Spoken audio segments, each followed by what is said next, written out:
नन्हे मुन्ने प्यारे बच्चों, आइए बताते हैं। Class 6 Bihar board, subject math है। प्रश्नावली 3.1। तो प्रश्नावली 3.1 का क्वेश्चन नंबर 17 है कि निम्न में प्रत्येक संख्या को दो विषम अभाज्य संख्या के योग के रूप में लिखें। मतलब जो ये संख्या है इसका दो विषम संख्या, यानी वो भी वो संख्या क्या हो, अभाज्य हो, उसका योग के रूप में लिखे। मतलब वो संख्या अभाज्य हो और उसको जोड़ने के बाद वो संख्या के बराबर है। ठीक है, वही संख्या लिखना है। ठीक है, जैसे से 32 हो गया, 32। तब 32 तक हम विषम संख्या लिखेंगे। तो विषम संख्या किसे कहते हैं? वो संख्या जो दो से ना काटे। ठीक है, जैसे क्या हो गया, 3, 5, 7, 9, 11, 13, 15, 17, 19, 21, 23, 25, 27, 29, 29 के बाद 31। ठीक, अब तो ये पूरा संख्या अभाज्य संख्या है, वो विषम संख्या है। ठीक है, अब बोला है कि वो संख्या अभाज्य भी होना चाहिए। तो अभाज्य संख्या किसे कहते हैं? जिसका गुणनखंड क्या हो, दो हो, जो एक से कटे और खुद से कटे। ठीक है, अब वो अभाज्य संख्या है। तब वो संख्या जो अभाज्य संख्या, यानी दो अभाज्य संख्या के जोड़ने के बाद इतना आना चाहिए, 32 आना चाहिए। तो तीन, तीन क्या है, भाज्य है या अभाज्य है? तो अभाज्य संख्या किसे कहते हैं? जिसका गुणनखंड दो हो, यानी जो एक से कटे और खुद से कटे। जैसे 3 का गुणनखंड, तो 3 का गुणनखंड कितना हो गया? 1 हो गया और 3 हो गया ना। 5 का गुणनखंड, 5 का गुणनखंड कितना हो गया? एक 5 हो गया, एक 1 हो गया। 7 का, 7 का भी गुणनखंड 2 ही होगा। 9 का भी गुणनखंड क्या होगा? 3 हो जाएगा। ठीक है, 9 का गुणनखंड कितना होगा? 9 का गुणनखंड कितना हो जाएगा? ओ सॉरी, 9 का गुणनखंड एक 1 हो गया, एक 3 हो गया, एक 9 हो गया। ये आपका क्या है? 3 गुणनखंड है, यानी ये क्या है? अभाज्य संख्या नहीं है। ये क्या है? अभाज्य संख्या नहीं है। ठीक है, तो इस पे हम ध्यान नहीं देंगे। 11, 11 का भी गुणनखंड कितना आएगा? एक 1 हो गया, एक 11 हो गया, यानी ये भी अभाज्य संख्या है।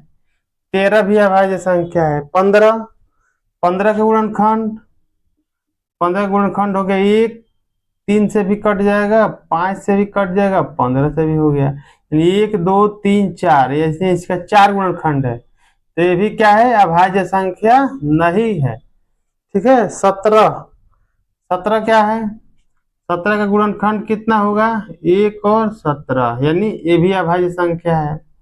19, 19 का भी गुणनखंड, 19 भी आपका अभाज्य संख्या है, यानी 1, 19, 21, 21, 21 का गुणनखंड कितना होगा? 1, 3, 7 और 21। ठीक, इसका गुणनखंड कितना हो गया? 4 हो गया, यानी ये अभाज्य संख्या नहीं है। ठीक है, 23, 23 का गुणनखंड 1 और 23, यानी ये भी अभाज्य संख्या है। 25, 25 का गुणनखंड कितना होगा? 1, 5 और 25, इसका भी गुणनखंड 3 हो गया, यानी ये भी अभाज्य संख्या नहीं है। 27, 27 का गुणनखंड कितना हो गया? 1, 3, 9, 27, इसका भी गुणनखंड 4 हो गया, यानी ये भी अभाज्य संख्या नहीं है। 29, 29 का गुणनखंड कितना हो जाएगा आपका? 29 का 1 और फिर 3 से कटेगा? नहीं कटेगा, डायरेक्ट 29 से कटेगा, यानी ये भी अभाज्य संख्या है। 31 है, 31 का गुणनखंड कितना हो गया?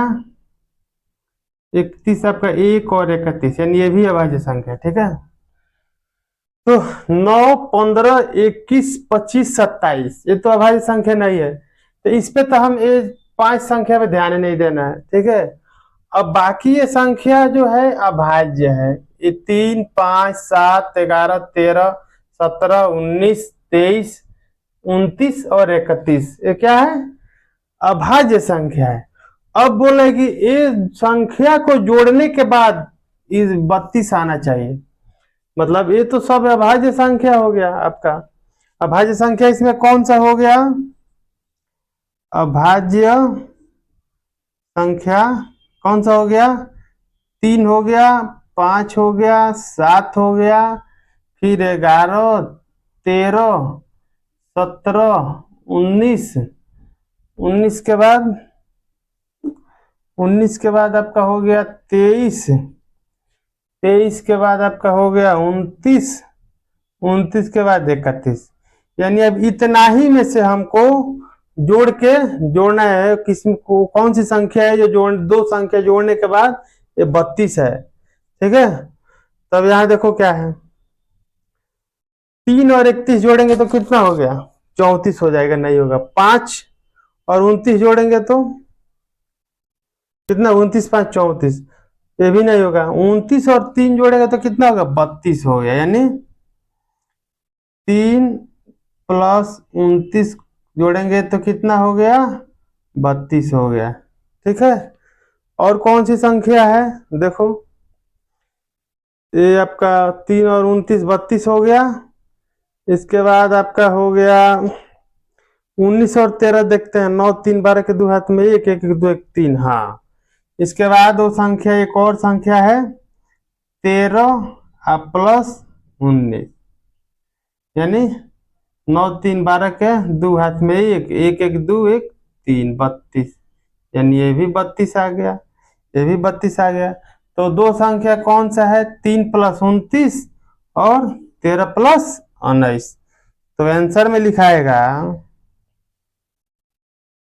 3 प्लस 29 और 13 प्लस 19, ये आपका आंसर हो गया। ठीक है, समझ में आ गया ना?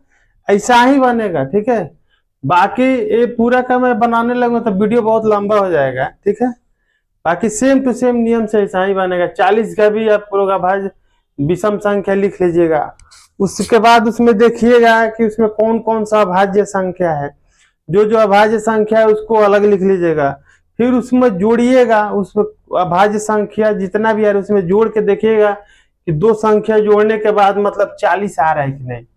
यदि आ रहा है तो उसका उत्तर होगा, उसमें देखिएगा सेम ऐसा ही बनेगा।